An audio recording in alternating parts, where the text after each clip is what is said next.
सभी FSS fighters को मेरा प्यार भरा नमस्कार। दोस्तों, आपको बताते हुए मुझे बहुत ही हर्ष महसूस हो रहा है कि आज हमारा एफएसएस सिस्टम एक नया टूल लॉन्च करने जा रहा है, जिसमें एक डेमो सीडी होगी और इस सीडी के अंदर हमने 3 पार्ट्सों को कवर किया है। सबसे पहले हमारा प्रोडक्ट प्लान होगा, दूसरा जो पार्ट होगा वो बिजनेस प्लान होगा, तीसरा जो पार्ट होगा दोस्तों फॉलोअप और ऑब्जेक्शन सॉल्यूशन होंगे। दोस्तों, इन तीनों चीज़ों को जिन लोगों ने इसमें समझाया और बताया है वो हमारे बहुत ही ग्रेट एंड ग्रेट लीडर्स हैं। दोस्तों, उनके पास बहुत बड़ी अचीवमेंट है। सबसे पहले जो प्रोडक्ट प्लान का डेमो दिया गया है दोस्तों, वो मेरे द्वारा यानी रूबी डायमंड रामवीर सिंह के द्वारा दिया गया है। इसके अलावा बिजनेस प्लान का जो डेमो है वो हमारे great and great leader mister Ruby Diamond Bhishma Chauhan ji के माध्यम से दिया गया है। और दोस्तों, फॉलोअप और ऑब्जेक्शन सॉल्यूशन का जो डेमो दिया गया है वो हमारे great and great leader mister Mahipal Singh जो हमारे ब्लू डायमंड हैं। दोस्तों, ये तीनों लोग अपने आप में बहुत ही सक्सेस हैं, लेकिन ये तीनों आपके पास नहीं आ सकते थे। आज इनके द्वारा जो नॉलेज इस सीडी में दी गई है ये आपके घर तक, आप तक बहुत आसानी से पहुंच सकती है। आपने इस नॉलेज को सही तरह से सुना, देखा और अपने जीवन में अप्लाई किया तो मैं आपको विश्वास दिलाता हूं कि इस कंपनी का जो सबसे बड़ा लेवल है ब्रांड एम्बेसडर, आप उस तक बड़े आसानी से पहुंच सकते हैं। दोस्तों, ये सीडी ही नहीं है, ये आपकी जिंदगी बदलने का वो टूल है कि आने वाले समय में आप इस केवल और केवल इस टूल के माध्यम से इतने बड़े लीडर बन सकते हो, क्योंकि इन्हीं चीजों को सीखकर इन तीनों लीडरों ने अपनी जिंदगी को बेहतर बनाया है।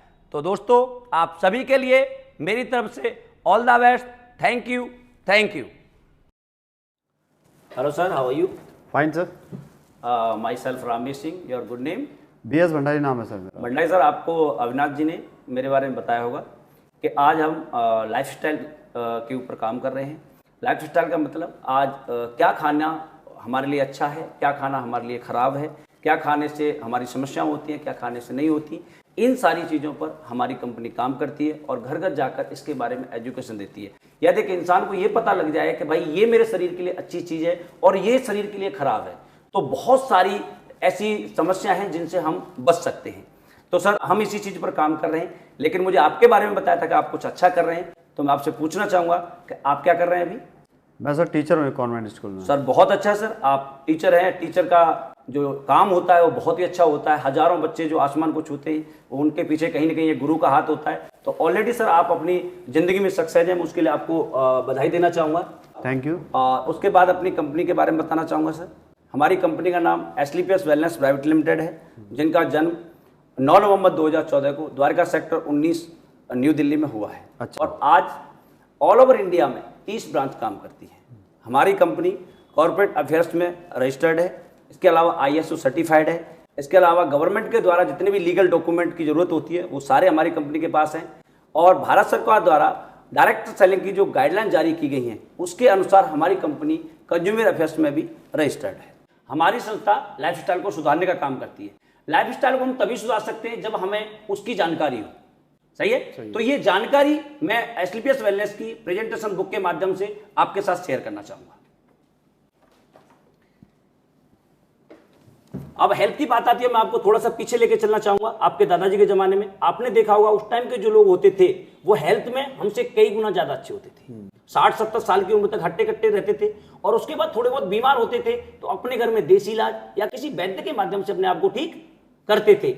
इसलिए वो लिविंग लॉन्ग मतलब लंबी जिंदगी जीते थे और कष्ट कम झेलते थे। लेकिन आज ये स्थिति सर बिल्कुल बदल चुकी है। आज 10% बच्चे तो बीमारी के साथ जन्म लेते हैं और एवरेज लगाया जाए तो 30 साल की उम्र के बाद आज हर इंसान को कहीं ना कहीं दवा लेने की आवश्यकता पड़ती है। यानी हम ये कह सकते हैं कि डाइंग लॉन्ग और लिविंग शॉर्ट। इसके अलावा पुराने जमाने में सर कौन कौन सी बीमारियां होती थी? Malaria, diphtheria, small pox, plague, chicken, cholera, TB, काली खांसी, ये सर वो बीमारियां हैं, बीमारियां ही नहीं, इनको लोग पहले महामारियां बोलते थे और बहुत सारे लोग और बच्चे मर जाया करते थे। लेकिन इनके होने का कोई न कोई रीजन होता था, तभी हमारे समाज में आती थी। लेकिन आज हम अपनी साइंस को सैल्यूट करना चाहेंगे। आज हमारी साइंस ने इन सारी बीमारियों पर काबू पा रखा है। इसकी वजह से लोग नहीं मरते हैं, इनका इलाज संभव है। लेकिन आज के दौर में कौन सी समस्याएं आपको देखने को मिलती हैं? ऑस्टियोपोरोसिस, हड्डियों में छेद होना, asthma, diabetes, stroke, cancer, hypertension, heart attack, arthritis, obesity, ये वो बीमारियां हैं सर जिनके होने का कोई भी रीजन नहीं है। ये सिर्फ और सिर्फ हमारी लाइफस्टाइल की वजह से होती है। और लाइफस्टाइल में क्या आता है सर? हम क्या खाते, कब खाते और कैसा खाते। आज हमारा खाना ही आज हमारी मौत का कारण है। सर मैं आपको आगे दिखाना चाहूं कि हमारी बॉडी को चलाने के लिए किस किस चीज की जरूरत होती है। 11 चीजों की हमारी बॉडी को चलाने की जरूरत होती है। Vitamin, trace element, mineral, carbohydrate, fibre, amino acid, herb, water. अब ये 11 की 11 चीजें पुराने वाले इंसान को उनके खाने में मिल जाती थी, क्योंकि उनका खाना गॉड मेड होता था, उसमें कोई मिलावट नहीं होती थी। इसलिए वो खाना एक दवाई का काम करता था और वो लोग अच्छी जिंदगी जीते थे। लेकिन आज हम क्या खा रहे हैं? आज हम उन चीजों को खा रहे हैं जिसकी हमारी बॉडी को आवश्यकता ही नहीं है। Burger, pizza, cake, soft drink, refined oil, नमकीन, बिस्किट, चाय, सॉल्ट, शुगर, कैफीन, पान, बीड़ी, सिगरेट, तंबाकू, गुटखा। सर ये तो हम इन चीजों को नहीं खाएं तो क्या हमारा शरीर नहीं चलेगा? बिल्कुल चलेगा। फिर हम इनको क्यों खाते हैं? लाइफस्टाइल, यही टेस्ट के लिए, लाइफस्टाइल के लिए। ये जो खाना है सर, ये कोई परमात्मा ने नहीं बनाया, ये मेरे जैसे आप जैसे किसी इंसान ने बनाया है और उसने हमारी सेहत के लिए नहीं बल्कि अपनी पॉकेट के लिए बनाया है। ये जो खाना है स्लो पॉइजन का काम करता है, तुरंत नहीं मारता, लेकिन आने वाले समय में हजारों बीमारियों को जन्म देता है। और यही कारण है कि आज हमारी उम्र हमारे बुजुर्गों से 30 से 40 साल कम हो चुकी है। इसके बढ़ने का एक और भी कारण है। पुराने जमाने में 60 करोड़ की आबादी थी, आज 130 करोड़ की आबादी है। 70 करोड़ लोग जो आए हैं उनके लिए खाना पीना, मकान दुकान सब चाहिए। उससे क्या हुआ? सप्लाई जो थी वो कम हो गई, डिमांड ज्यादा हो गई। उस डिमांड को पूरा करने के लिए साइंस ने ऐसी तरक्की की है कि जो चीज 1 बीघा खेत में 5 मन होती थी या 1 टमाटर के पेड़ पर 10 टमाटर आते थे, आज 50 आ सकते हैं या 10 मन चीज हो सकती है। सही है? सही है। ये आप देख रहे हैं अपनी आंखों से सर या नहीं? बिल्कुल। इसके अलावा खाना पकाने का सिस्टम बिल्कुल बदल चुका है। पहले गांव में चूल्हे पर लोहे के बर्तन में लोग खाना पकाते थे, उसकी खुशबू अलग होती थी, 1 घंटा लगता था बनने में। लेकिन आज वही खाना हमारे और आपके घर में मात्र 15 से 20 मिनट में जबरदस्ती प्रेशर कुकर के माध्यम से बनाया जाता है। और कुकर के खाने में से 85% पोषक तत्व उड़ जाते हैं, ये साइंस बोलती है। इसके अलावा स्टोरेज एंड ट्रांसपोर्ट, किसी भी आज छोटे छोटे बच्चे जो स्कूल जाते हैं वो आपको ये नहीं बता पाएंगे कि ये फ्रूट कौन से सीजन में होता है और सब्जी कौन से सीजन में होती है, बिकॉज 12 महीने मार्केट में आपको हर चीज अवेलेबल मिलती है। किसी भी फ्रूट और सब्जी को तोड़कर हम 24 आवर्स के अंदर खाते हैं तो 90% विटामिन हमारी बॉडी को मिलते हैं। आफ्टर दैट 10% चीजें मिल पाती हैं। और हम तो चीजों को सर 6-6 महीने बाद भी खाते हैं। हम 6 महीने बाद जो चीजों को खा रहे हैं, हमें लगता है उसमें कुछ खाने की अच्छी चीज है। नहीं सर, वो ऐसे ही होते हैं जैसे मरे हुए इंसान को कोल्ड स्टोर में लगा दो और 6 महीने बाद निकालो तो बॉडी तो वैसे मिलती है, लेकिन सांसें उसके अंदर नहीं होती है। इसके अलावा आप देख रहे हैं सर, आज हर किसान अपने खेत में दवाई का प्रयोग करता है। इसको ही पता है जहर है, इसलिए मास्क लगा के देखता है। लेकिन क्या इस चारे को धोकर हम गाय या भैंस को खिलाते हैं? आलू, बैंगन, टमाटर, गोभी, भिंडी, धनिया जिन पर भी छिड़काव करते हैं, क्या उसके अंदर से हम पेस्टिसाइड की मात्रा को निकाल सकते हैं? नहीं। ये सर WHO की रिपोर्ट है। 3 मिलियन केस हर साल पेस्टिसाइड की वजह से पैदा होते हैं और 2,20,000 मौतें हर साल मिलावटी जहर के कारण होती है। इसके अलावा सॉफ्ट ड्रिंक, आज का युवा शुद्ध पानी पीना पसंद नहीं करता, सॉफ्ट ड्रिंक पी के अपनी प्यास बुझाता है। सर मेरे पास बड़ी बड़ी रिपोर्ट्स हैं कि इसके अंदर 1% भी न्यूट्रिएंट वैल्यू नहीं होती जो हमारी बॉडी को कहीं भी फायदा देती हो। सर आप प्रैक्टिकल करना, इसे 15 मिनट अपने घर पर गर्म करके देखना। आपके पतीले में काला सा पदार्थ जमता है जिसकी में से बिल्कुल ऐसी स्मेल आती है जो रोड पर तारकोल डालते हैं डब्बर, बिल्कुल वैसी। और किसी भी लैब में टेस्ट कराना sir, 15 teaspoon sugar 1 litre soft drink के अंदर पाई जाती है। मेनली इससे जो होने वाली बीमारियां हैं, heart disease, increased BP, weight gain, diabetes, दांतों खराब होना, migraine, change in heart rate, depression, memory loss, brain cancer तक करने की पावर रखता है आपका सॉफ्ट ड्रिंक। अच्छा। सर कुछ पीना है तो नींबू पानी पीजिए, गन्ने का जूस पीजिए, बहुत सारे फ्रूट्स आते हैं उनका रस पीजिए, उनको पियोगे तो उससे हमारा शरीर भी ठीक रहेगा, उसका पैसा भी हमारे देश के किसानों को मिलेगा। इसका करोड़ों रुपए हम विदेश को देते हैं, इससे हमारे देश को क्या फायदा है? कुछ भी नहीं। सही है। इसके अलावा बर्गर, पिज्जा, केक, ये भी हमारे देश का खाना नहीं है। एक ऐसा खाना है जो 3-3 महीने तक खराब नहीं होता। आप अपने घर में कोई खाना बनता है हमारे घर में, क्या वो दूसरे या तीसरे दिन खाने लायक रहता है? नहीं। लेकिन ये 3-3 महीने तक खराब नहीं होता। क्यों? क्योंकि इसके अंदर जो केमिकल डाले गए इसको प्रोटेक्ट करने के लिए, वो है जो शैम्पू और कॉस्मेटिक के सामान बनाने में भी काम आते हैं। सर, केक मीठा होता है, अब इस पर चींटियां और मक्खियां बैठनी चाहिए या नहीं? बिल्कुल लगे। सर, आप एक टुकड़ा फेंक के देखना, प्रैक्टिकल करना अपनी लाइफ में, इसके ऊपर चींटियां और मक्खियां भी नहीं बैठती, बिकॉज उनकी सूंघने की शक्ति हमसे कई हजार गुना ज्यादा होती है, लेकिन वो भी इसके ऊपर नहीं बैठती। वो जानते हैं कि इसके अंदर कोई डेंजरस केमिकल है, या हमने खाया तो हम मर भी सकते हैं। लेकिन विडंबना यह है सर देश की कि जिसको चींटियां और मक्खियां नहीं खाती, जो कहीं भी बैठती हैं, उसे इंसान बहुत ज्यादा खाता है। इसके अलावा आइसक्रीम, आइसक्रीम किससे बनती है सर? दूध से। दूध से। आप मुझे एक बात बताएं कि पूरे वर्ल्ड में आज तक कोई गाय या भैंस ऐसी हुई है जिसने इतने कलर का दूध दिया हो? नहीं सर, इसके अंदर सिंथेटिक कलर मिलाए जाते हैं, और कलर जब हमारी बॉडी के अंदर जाता है तो कैंसर को जन्म देता है, और इसकी एक्सपायरी डेट भी 6 महीने होती है। कलर, केमिकल और कैंसर, ये तीनों चीजें एक दूसरे से जुड़ी हुई है। तो इसको भी कोशिश करें सर, अपने घर में देसी भैंस का दूध लें, खूब बादाम वादाम डाल के आइसक्रीम जाए, वो भी 5वें 6वें दिन खट्टी हो जाती है, लेकिन ये बहुत दिनों तक चलती है। तो कोशिश करें अपने घर में घर की आइसक्रीम बना के खिलाने की। इसके अलावा एयर पोल्यूशन, इसके बारे में तो मुझे बताने की आवश्यकता नहीं है। दुनिया भर के न्यूज पेपर दीपावली में भरे हुए थे कि दिल्ली दुनिया का प्रदूषित शहर है। मैं आपसे रिक्वेस्ट जरूर करूंगा सर कि जब भी बाहर निकलते हैं तो आप अपने चेहरे पर एक मास्क लगा के निकलें। हम अभी नेपाल गए थे सर, पहाड़ों में कंट्री है छोटा सा, और वहां पर भी लोग मास्क लगा के लेते हैं, लेकिन हमारे देश में लोग ये प्रिकॉशन नहीं लेते। ये चीज, एक मास्क आपको बहुत सारी बीमारियों से बचा सकता है। इसके अलावा वाटर पोल्यूशन, बड़े बड़े शहरों में गटर के पानी को भी लोगों को फिल्टर करके पिलाया जाता है। आज हिंदुस्तान में 70% लोगों के घर में फिल्टर भी नहीं है। यदि पानी को गर्म करके किसी मटके में डाल दिया जाए और उसमें 15 से 20 पत्ते हम तुलसी के डाल दें तो आपका पानी एज ए प्यूरीफायर हो सकता है। आज हिंदुस्तान में हजारों बच्चे हैं जो गंदे पानी की बीमारियों की वजह से मर जाते हैं, तो हम उनके साथ इन चीजों को शेयर कर सकते हैं। इसके अलावा रेडिएशन, ये मोबाइल जितना अच्छा है उतना ही खतरनाक है। जब आपको जरूरत नहीं है, आपको अपनी बॉडी से अलग रखना है।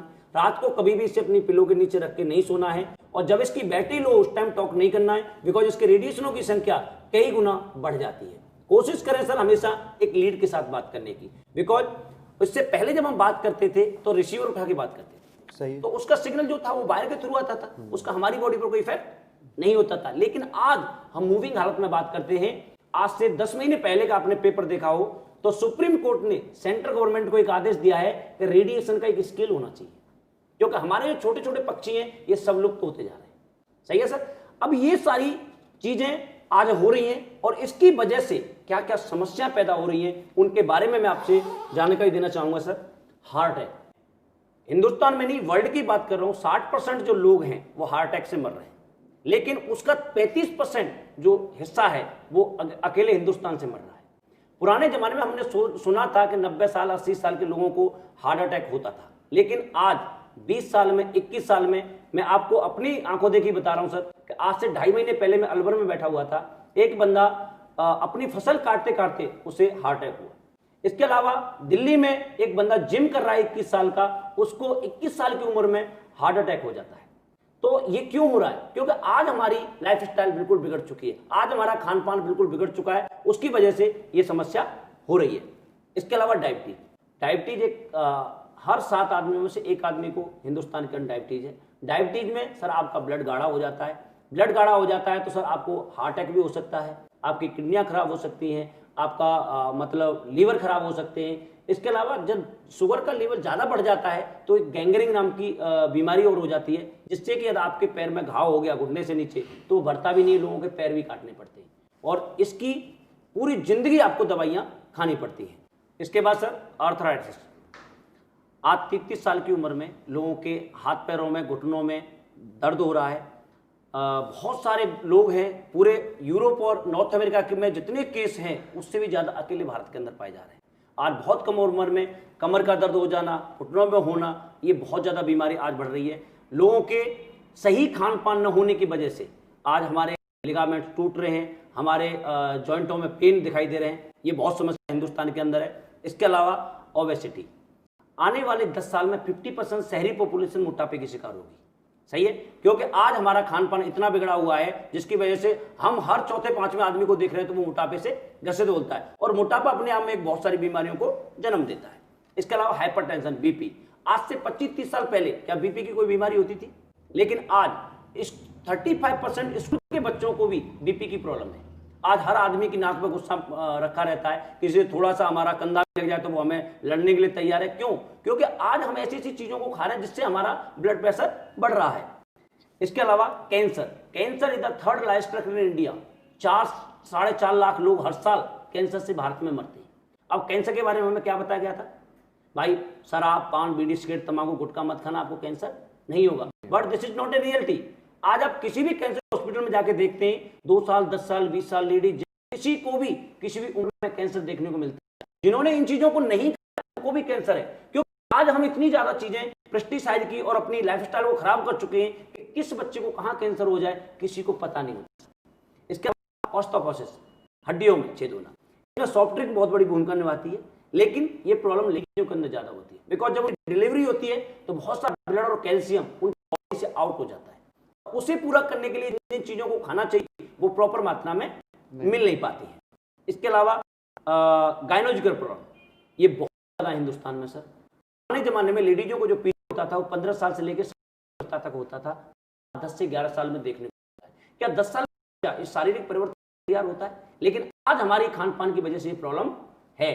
आज के दौर में 11 से 12 साल की लड़की प्रेग्नेंट हो जाती है, और जिसके बच्चे नहीं हुए उसकी उम्र 35 साल को क्रॉस कर गई तो आज उसके बच्चा होना मुश्किल है। पुरानी औरतें 50-55 साल तक मां बनने की क्षमता रखती थी, जो आज नहीं है।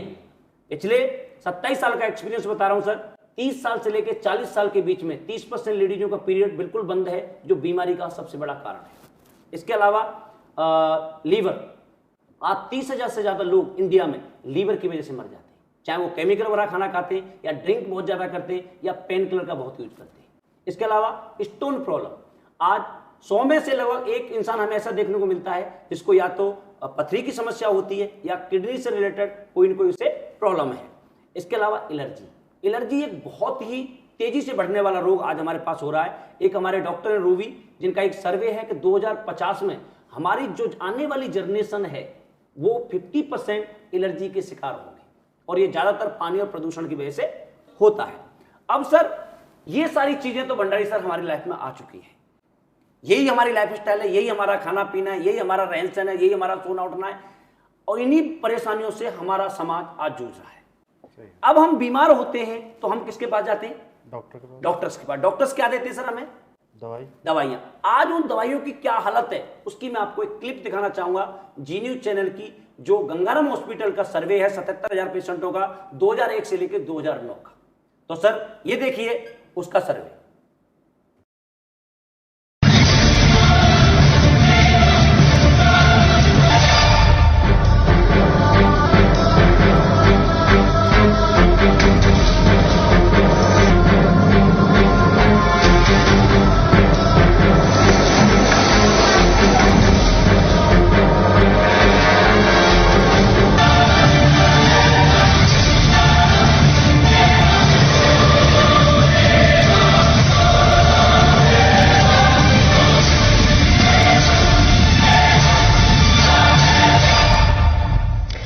देश की 121 करोड़ आबादी पर ऐसा जानलेवा खतरा मंडरा रहा है जिसका नतीजा सिर्फ मौत है, और वो खतरा है दवाओं के बेकार हो जाने का। मरीज के इलाज की बुनियाद यानी एंटीबायोटिक दवाएं बेअसर होती जा रही हैं। एंटीबायोटिक दवाओं पर की गई स्टडी के नतीजे आगाह कर रहे हैं कि 2020 आते आते देश में एक भी असरदार एंटीबायोटिक दवा नहीं बचेगी, और सर्दी जुकाम जैसे साधारण इन्फेक्शन भी लाइलाज हो जाएंगे।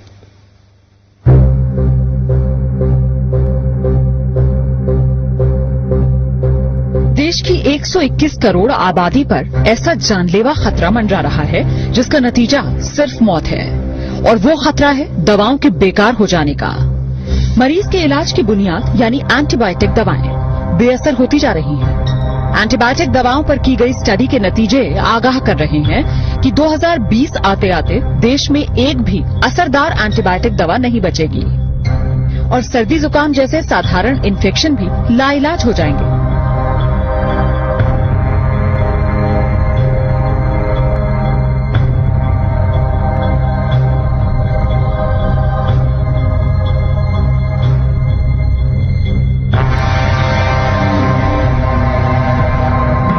जरा सोचिए, अगर डॉक्टर को मरीज की बीमारी का पता हो, उसके इलाज के लिए बेहतरीन वार्ड, टेस्ट और ऑपरेशन की सुविधा हो, लेकिन मरीज पर दवाएं ही असर न कर रही हों और मरीज को बचा पाना नामुमकिन हो जाए। ये सिर्फ ख्याल नहीं है, ये वो डरावनी हकीकत है जिसका तोड़ डॉक्टर अभी तक नहीं तलाश पाए। दिल्ली के एक प्राइवेट अस्पताल में हुई स्टडी के नतीजों से ये खुलासा हुआ कि कई एंटीबायोटिक दवाएं जो गंभीर बीमारियों के इलाज में इस्तेमाल की जा रही हैं, दरअसल मरीजों पर काम ही नहीं कर रही। अस्पतालों में मरीज बेमौत मरने को मजबूर हैं।